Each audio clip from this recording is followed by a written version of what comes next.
Bismillahirrahmanirrahim. ملګرو ښه راغلاست د پایتون ویډیو ته او په دې ویډیو کې به موږ تاسو په آبجیکټ اورینټډ باندې لا نور کار هم کوو.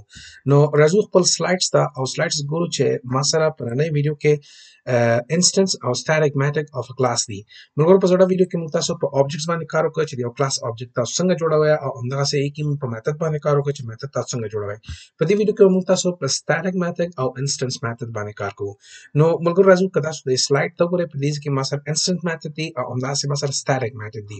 زه به راشم پایچان ته چې ما الریډي یو فایل خلاص کړی دی. زه به سمپلی ورته وایم چې کلاس ماته یو کلاس واخله ام کلاس. دا به ما سره یو کلاس وي د ام کلاس په نوم باندې یعنې مای کلاس. هغې نه پس به زه اول دلته کې انسټنس میتھډ واخلم چې په زړه ویډیو کې هم مونږ کار کړی دی. اصل کې دغه نارمل چې کوم میتھډز دي هغې ته انسټنس میتھډ ویل کېږي. که څوک درنه پوښتنه وکړي چې انسټنس کوم میتھډ دی، هغه میتھډ چې کوم د کوم کال کولو ته د کلاس آبجیکټ ضرورت وي. یعنی تاسو انسټنس میتھډ بغیر د آبجیکټ نه تاسو نشئ کال کولای. سپوز زه راځم ورته وایم چې ډیف او دلته ورته وایم چې ماته اول ډیف او دلته ورته وایم چې ام میتھډ یا میتھډ 1 به زه واخلم. میتھډ 1 دې مطلب دا شو چې دا ما سره یو میتھډ دی او دا انسټنس میتھډ دی. که زه دغه میتھډ کال کوم نو مجبور یم چې دغه کلاس آبجیکټ به جوړوم.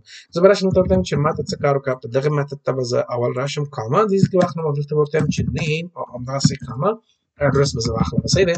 نو دوه ویریبل هم دې ته پاس کړي چې نیم او اډرس او ورته چې پرنټ کړه ماته. اول دې ماته وایي چې کلاس انسټنس میتھډ دی، دا ما سره میتھډ دی او همدغسې هغې نه پس بیا ماته پرنټ کړه دې کې زه ورته وایم چې ماته پرنټ کړه نیم ډبل ډاټ کاما نیم. صحیح دی. کاما زه به ورته وایم چې ماته څه کار وکړه چې اډرس زه به دې کې یو ډبل ډاټ واخلم په دې شکل باندې اډرس او بیا هم ډبل ډاټ او دې کې به زه ورته وایم چې کاما اډرس ماته راخله. نو دا شو ما سره انسټنس میتھډ. په همدې کلاس کې دننه زه راځم یو بل میتھډ هم جوړوم. نو بیک به راشم دلته به ورته وایم چې ډیف ماته څه کار وکړه، زه به ورته وایم چې میتھډ 2. نو دا میتھډ 2 فی الحال ما سره چیرې ملګرو دا میتھډ 2 ما سره فی الحال انسټنس میتھډ ده.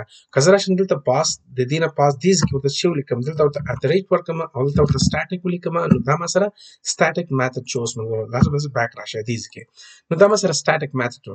اوس که چیرې یو میتھډ تاسو سره په یو کلاس کې سټاټیک میتھډ وي نو هغه بیا تاسو ته ضرورت نه دی 100% چې کې تاسو سلف کیورډ پاس کړئ. نو دا به تاسو انټر کې ملګرو او دلته به زه ورته وایم چې پرنټ کړه ماته څه شی. اول به زه راشم دې ورته وایم چې د میتھډ 2 ماته خالي میتھډ دی نه دی ترې زه غواړم چې آی ډي او همداسې زه به ورته وایم چې ایس ټي یو نیم دې هم ورته پاس کېږي سټوډنټ نیم. نو زه به راشم ورته وایم پرنټ کړم دلته به ورته وایم چې هی آیم یا به زه ورته وایم چې کلاس static method او دې کې به زه راشم انټر به کوم لاندې پرنټ به کوم او ورته وایم چې ما سره آی ډي ډبل ډاټ او دلته کاما آی ډي واخلم بیا بیرته کاما دې کې ورته واخلم چې سټوډنټ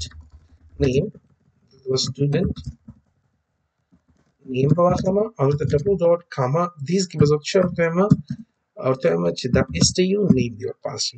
نو ملګرو ما سره کلاس جوړ شوی دی. زه راځم دلته کې ورته وایم چې ما ته اول پرنټ کړه دې کې به زه ورته وایم چې rest of my code نو دې کې به دا به آخري لاین وي زما د پروګرام او دې کې به زه راشم پاس دلته به ورته وایم چې ما ته دغه کلاس آبجیکټ جوړ کړه. که تاسو آبجیکټ نه جوړوئ نو تاسو کولی شئ چې مستقیم دغه میتھډ کال کړئ او که چیرې دا میتھډ کال کول غواړئ نو باید چې د کلاس آبجیکټ جوړ کړئ. اول زه راځم سټاټیک میتھډ چې دا میتھډ د ما سره دا کال کوم نو تاسو کولی شئ ورته وایئ چې ام کلاس ډاټ میتھډ 2 ماته کال کړه. دا ګورئ تاسو ملګرو میتھډ 2 او دلته ما ورته وایي چې آی ډي مې 1 ورکړه او هغې نه پس مې نیم ورکړه. فار ایگزامپل خالد ما نوم ورکړه. صحیح دی. نو که زه دا پروګرام رن کوم دا تاسو وګورئ ملګرو پروګرام رن کېږي دا ماته وایي چې کلاس سټاټیک میتھډ او دا ما سره د آی ډي 1 او سټوډنټ نیم خالد.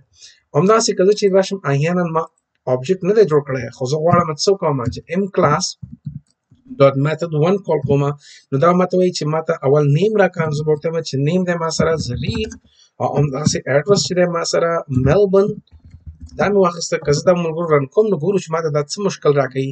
دا به تاسو ته وایي چې trace back مشکل دی error method 1 is missing one argument position argument address.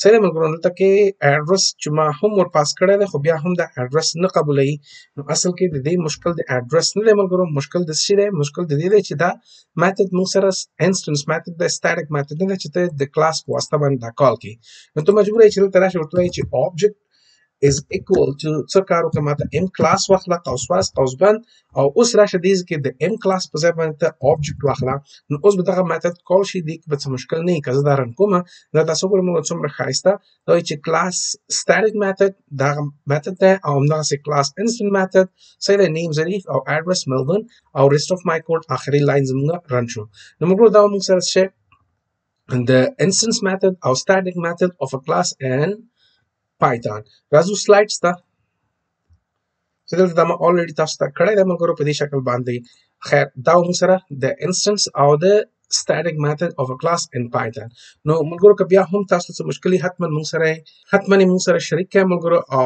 تاسو کولی شئ چې خپل مشکلات دغه ویډیو په کومنټ کې موږ سره شریک کړئ او زموږ یوټیوب حتما سبسکرایب کړئ د ظریف عادري په نوم باندې زموږ نوی یوټیوب چې انګلیسي یوټیوب دی هغه تاسو کولی شئ د زی کوډ په نوم باندې دی نو سبسکرایب کړئ او زنده باد افغانستان تل دې وي افغانستان